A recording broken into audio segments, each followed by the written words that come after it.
Hello mga ka-senior, today we will be going to Puerto Princesa City in Palawan, and we will be exploring the attractions of Puerto Princesa. We'll be visiting some of the heritage attractions as well as a new attraction within the city proper of Puerto Princesa. And we will be joined by our friend Uno Adventures na si Neil. So samahan niyo ako as we explore Puerto Princesa City. Let's go!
Princesa, ang first destination natin ng Plaza Cuartel. Unfortunately, may construction ginagawa sarado. Pakita natin yung detalye.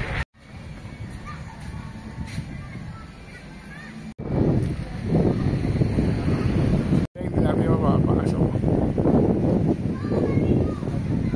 The oldest Rizal Monument nandito sa Puerto Princesa.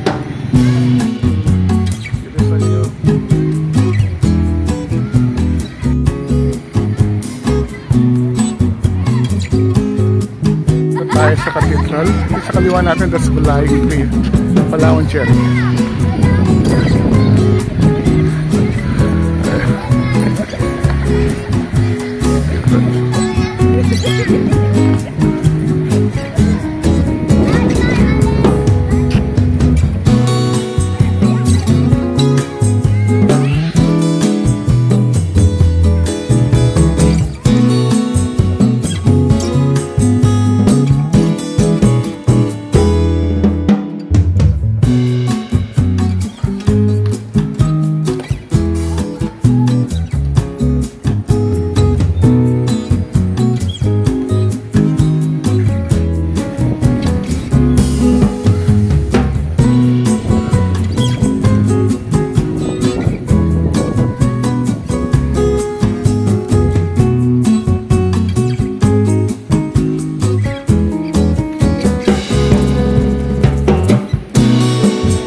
signage ng Puerto Princesa. Dito sa gabi maraming tao dito.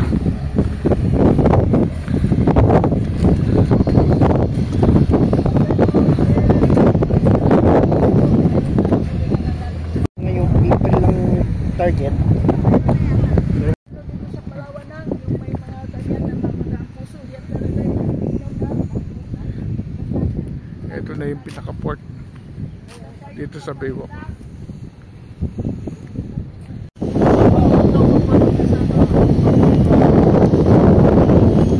Puerto Princesa. Sa Baywalk tayo.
mabato at marami. Tinigiban. Okay.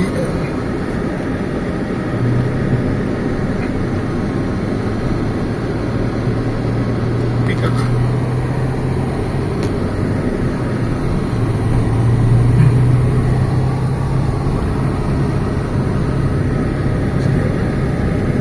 Ito ano yung pinapasok na. Puntang Balayong Park. Balayong Park. Balayong. Akasya ito. Doon, sa loob. Okay. Bali ng lugar lang. Meron. Diyan sa loob. Paglak na. Ayun, Balayong. Ikutan natin. Alam, Balayong. Ito maganda rin ito. Nasa gitna. Ang dami pala ano dito. Ang ganda lang ang lugar na ito. Bakit dito Balayong Park? Meron pang stuff. Yan. Ito yung mga Balayong. Eh no, sa gitna ako may bulaklak. Makakanapit tayo sa isa. Meron doon mamaya. May nakita ko masyado So ang ganda dito siguro pag ano yung talagang season, no? Ang kabilang side. February yung dito eh. Pinaka... Malapit tayo. Yan. Malapit, bababa lang. Pinaka-festival. Balayong Palawan Cherry. Ayan, ganda.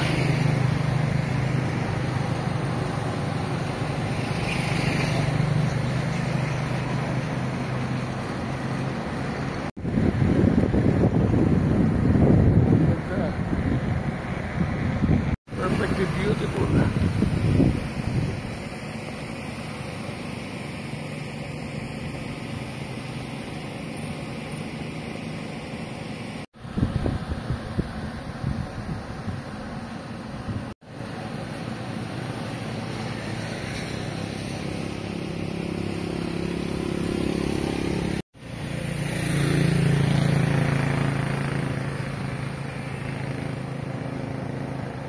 Destination natin sa Palawan Wildlife Rescue and Crocodile Conservation Center, mas kilala sa pangalang Crocodile Farm.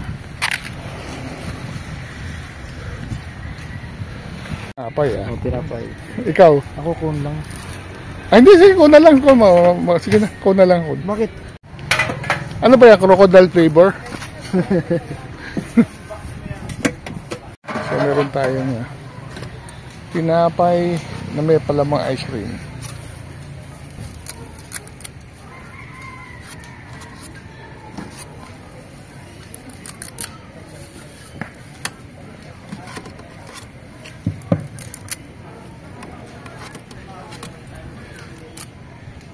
Last call to all the visitors.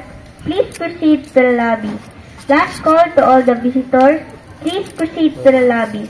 Thank you. Sapa.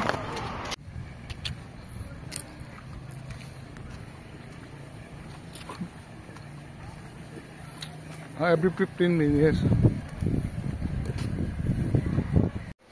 If you remember Lolong, the Guinness Book of World Record as the largest crocodile caught alive in the wild, Lolong is the National Museum in Manila, which is from Agusan del Sur, Mindanao, not here in Palawan. So Lolong is 1 meter longer than for crocodiles. Later on, you will see same size, so the skeleton, which is a still alive. And aside from crocodiles, we also have other wildlife animals. Although we don't have so many displays, because this is not a zoo, so we release them back in the wild, depends on their health condition.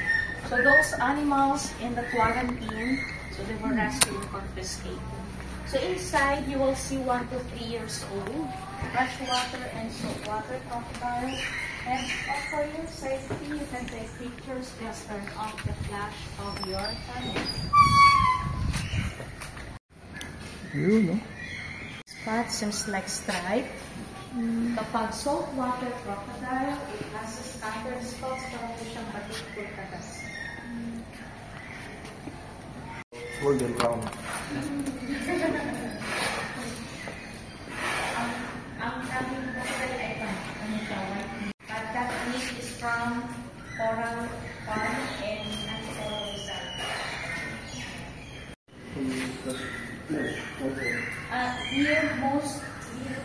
have here is the saltwater crocodile. They were rescued and confiscated from poachers and illegal traders. Unfortunately, they are now endangered species because of illegal pet trade. Ang dami niya sa Cartimar. Cartimar. Yung sa Pasay, yung tindahan. As black market po. There are between 2 to 3 beds per minute. So this one is blind. This is in Rio Tuba, in southern part of Palawan. What is their maximum lifespan? Up to 100 years. Wow.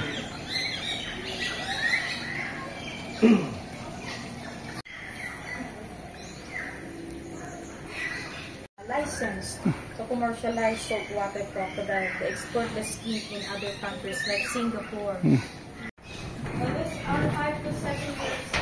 When their mouth is open, it means just. That one is designed for adult because they have slow metabolism and they can survive 6 months to 1 year without eating. So once you found them, you... For the saltwater crocodile, because we are the breeding facility of crocodiles in the Philippines, so they goes to other crocodile farms to be a breeder. So right now we don't have enough. This one is probably 12 feet long from 25. Top yung subject. Focus.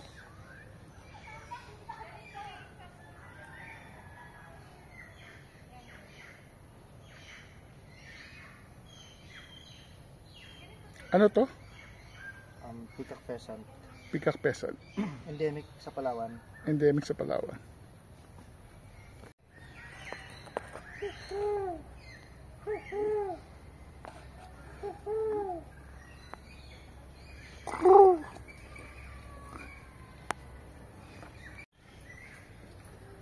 Balud. Ito yung balud. Anong English ng balud? Pigeon. Pigeon. Bearcat. Tutulog nocturnal. Matapang, may fighting spirit. Palawan bearcat. Ito na lang. Binturong pala. Kapit natin ng Palawan porcupine. Saan kaya? Wala eh. Ayun. Ayun, Palawan porcupine.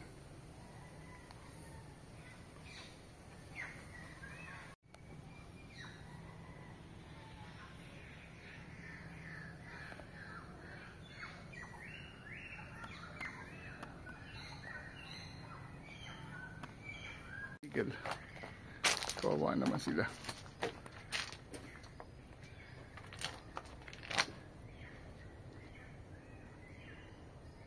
Hello. Hello.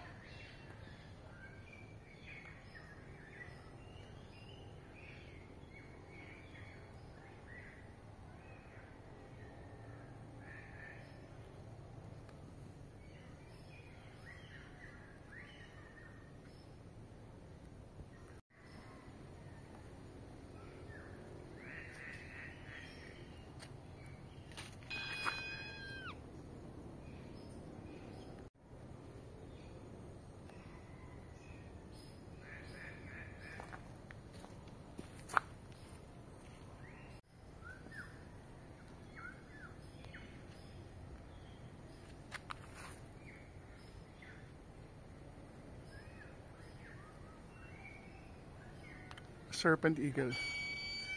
Umiiyak siya oh. Pig, baboy na mo. Ito sila.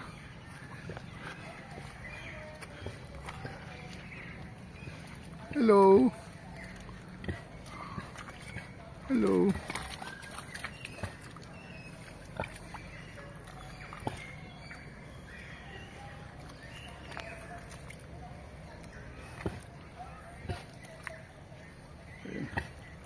Doon pa doon.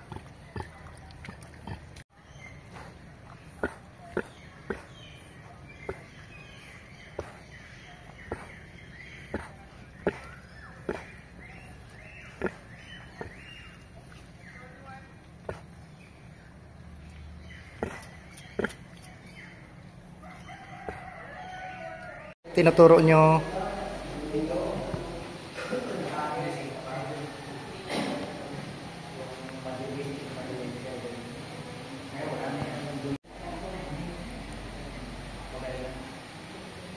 Destination is Butterfly Eco Garden at saka Tribal Village. Ito tayo. Ayun. The blue one is male, called peacock. And that's the peacock on our new 100 pesos fee. Ito. Nag-spread lang po siya ng feathers only kapag mating season or kapag naniligaw po siya sa babae. Tandikan. Anong Tagalog ng peacock? Tandikan. Tandikan. Paano malalaman kung babae o lalaki? That's the male po. Yung babae, sir, ayun sa taas. Pangit. So, mas pangit ang babae? Hindi naman. Hindi lang siya makulay at maano. So, pasok tayo. Ayan yung mga butterfly. Ito yung ano, stages of butterfly. Ito, cocooning.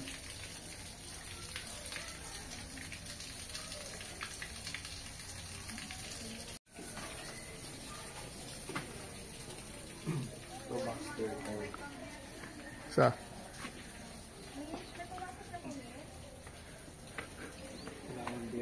ito.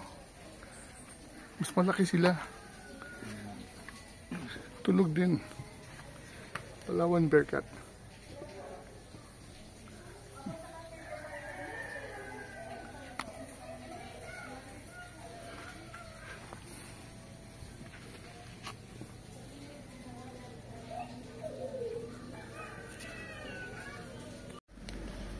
Ang galing balance eh.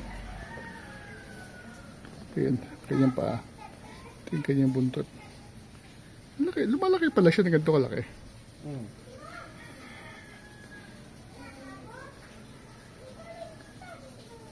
Itong baboy ka mo. Palawan birded pig.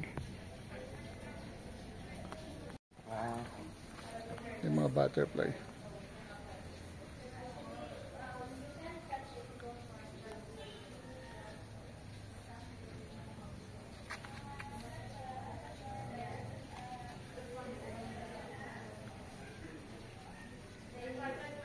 So, daling ko patay na sila.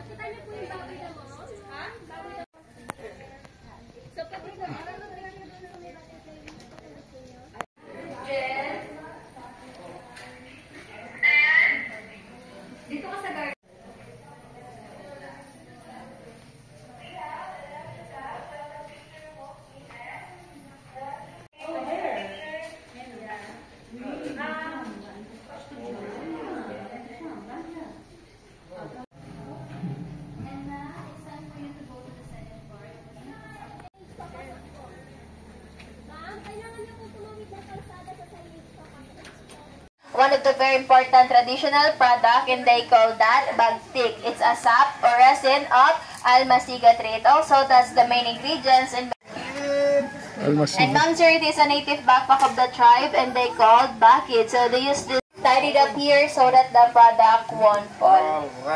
And he said, if it is heavy, no problem, because aside from shoulder strap, they have head strap or head support to carry even more weight. Because Mamsir, according to them, they're adult, they can carry more than 50 kilos of bagtik up and down in the mountain. Alright, so they're also music lovers, and they have musical instrument. First, Mamsir, this one, it is a native drum, and they called gimbal. So it is made of a hollow wood, and they carved, then on top, they covered animal skin or a cow skin. The bigger metal at the back, Mamsir, they called gong or agong. For the two smaller one are sanang, and now they play all together. They called it basal.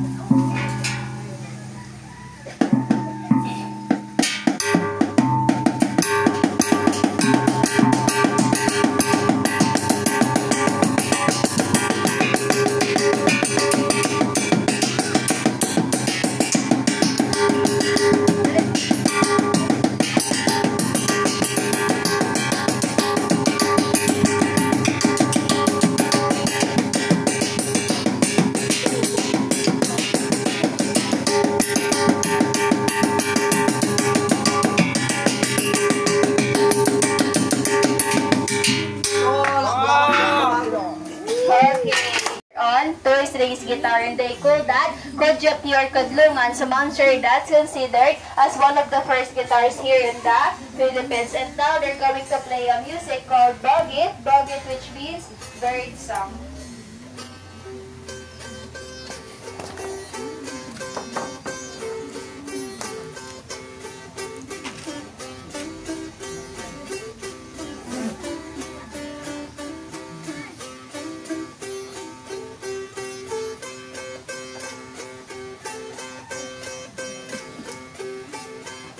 They hunt birds, squirrels, and monsters. As a hunter, they have their own way to copy or to imitate the sounds of birds. Tampis man.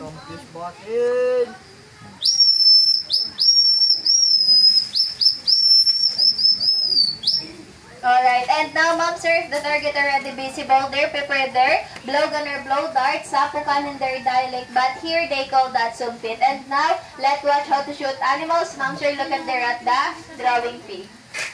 Alright. Okay, good shot. So that's how we show using their blow dart. Actually, Ma'am Sir, according to them, they can hit farther than 30 meters. And in a real life, then whenever they hunt bigger animals, they put poison on the tip of the dart. So the poison is coming from this plant, and they call dita. So Ma'am Sir, they just collect the sap of that plant, and they will mix with the other juice of other plant, and they cook it together with a slow fire so that the poison is powerful. So a few minutes, the target will die. If they want the meat, they just simply wash in running water, and they cook so that they get safe to it. But according to them, if accidentally humans say goodbye, because until now, there's no antidote to that making poison. If we have here, they will not have poison on that frame po. So, but here naman po, they don't shoot animals, or we discourage them to hunt since our hunting ground is cannot reach anymore. So we need to balance their hunting. So aside from their product at the souvenir, we have also donation bags. That's for sustainability of this project. Any amount will matter because at the end of the day, they give some allowance to buy their needs and wants in a market. And lastly, they will show you how to make fire in the mountain without using matches or lighters. But they have three material. It's a kind of piece of metal, flintstone, and their wild cotton that made of young shoots of palm. And also, Ma'am Sir, that process they called santikan. Santikan means friction or to strike.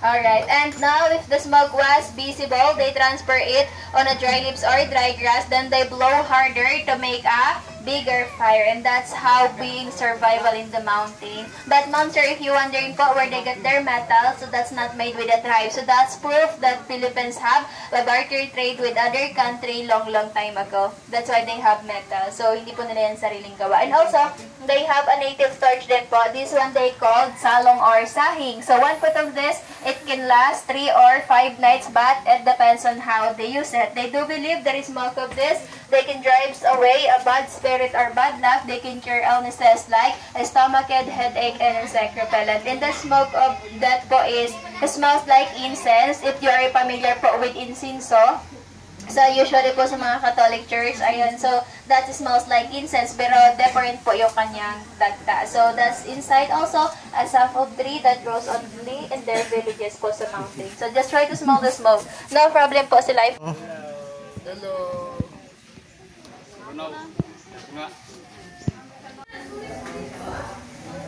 Souvenir shops. Hi, sir. Local coffee, sir. Local coffee. Dito ko na ano, kaya nito. Sir, yung mga chocolate na Pinas ko kanina.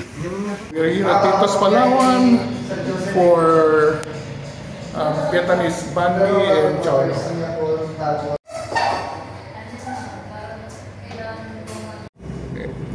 Chow long dito sa Titos. Grabe oh. So, ito ang chow long ng Titos. Yan. Nag-uumapo na naman sa sarap. Yes.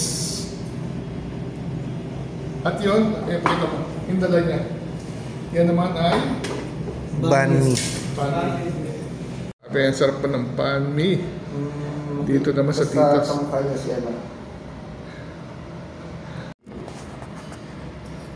Oo nga oh. Grabe yung noodles. Tsaka ang kapal ng ano. ng mga karne. Ito ang original na, no? Banh mi. Wow! Hindi nga tinipid. Airport na tayo.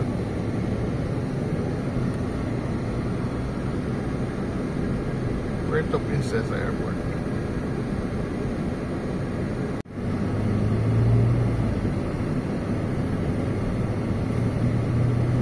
International na ba ito? May international flight na ba ito? Ako. Saan? Saan na ako?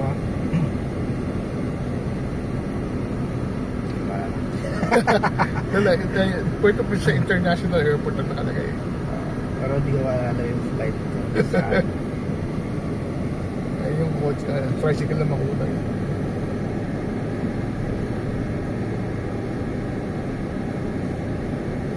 Possible inbound flight. Okay. Neil, maraming salamat. No problem. Jade, nice to see you. Okay, departure. Palawan.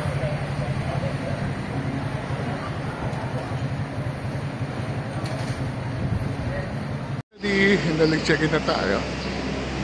Just be waiting.